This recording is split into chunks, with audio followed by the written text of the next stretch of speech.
Prince Harry and Meghan Markle just have no idea how to do the whole let's not make a terrible situation any worse thing. Proof this week with the fact that they have launched new public warfare against King Charles just at the The atmosphere around Prince Harry and Meghan Markle seemed calmer than it had been in months. Reports suggested that behind the scenes, Harry was quietly hoping for some form of reconciliation with King Charles.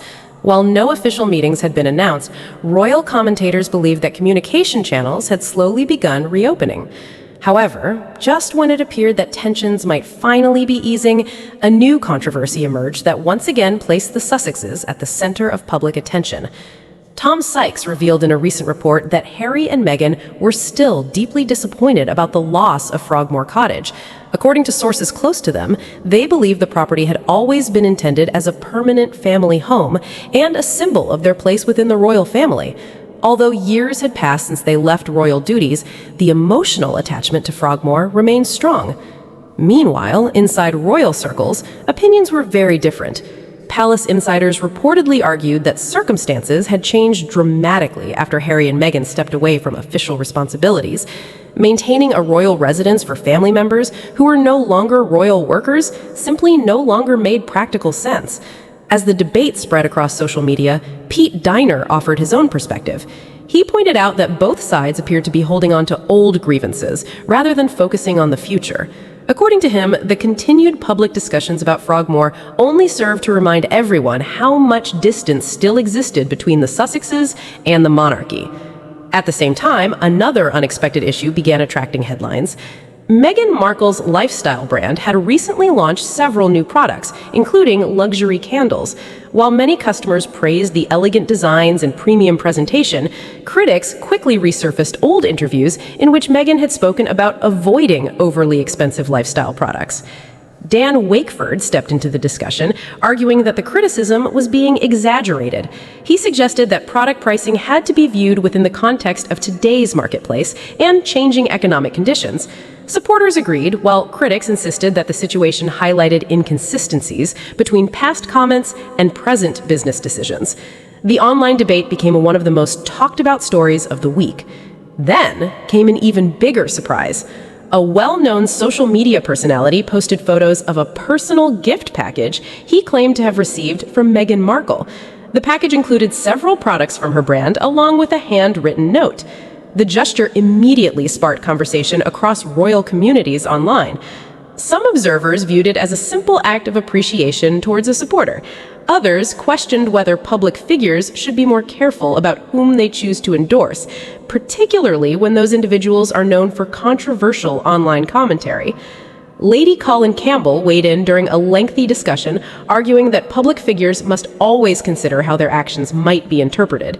She emphasized that online behavior had become increasingly influential, and endorsements could send unintended messages.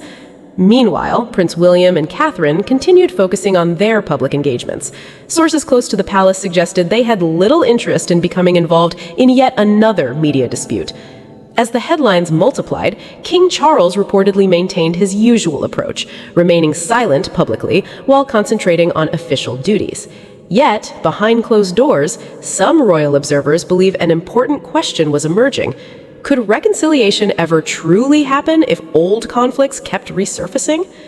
Weeks later, an unexpected development occurred.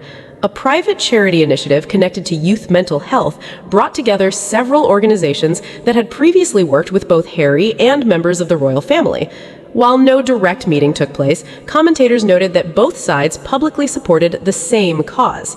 For the first time in a long while, discussion shifted away from conflict and toward shared goals. Tom Sykes observed that despite years of disagreements, there were still issues that united everyone involved. Pete Diner agreed, suggesting common ground often exists even when personal relationships become complicated. As public interest continued growing, speculation intensified about what might happen next. Would Harry eventually meet King Charles in private? Would Prince William be willing to support any future reconciliation? Would Meghan Markle find a way to rebuild trust with critics while continuing to expand her business ventures? No one seemed to have definitive answers. What remained clear was that the story was far from over. Every new development generated fresh headlines, new theories, and endless online discussions. Supporters and critics continued debating every detail, while the royal family itself largely remained silent. And perhaps that silence was the most fascinating part of all, because while commentators, journalists, and social media personalities analyzed every rumor and every report, the people at the center of the story knew the full truth, and they were not sharing it. For now, the future remained uncertain, but one thing was undeniable. Whether through charity projects, business ventures, royal duties, or public appearances, Prince Harry, Meghan Markle, King Charles, Prince William, Catherine, Lady Colin Campbell, Tom Sykes, Dan Wakeford, and Pete Diner would continue shaping one of the most closely followed stories in the world. And as the next chapter slowly approached, millions of people waited to see what would happen next.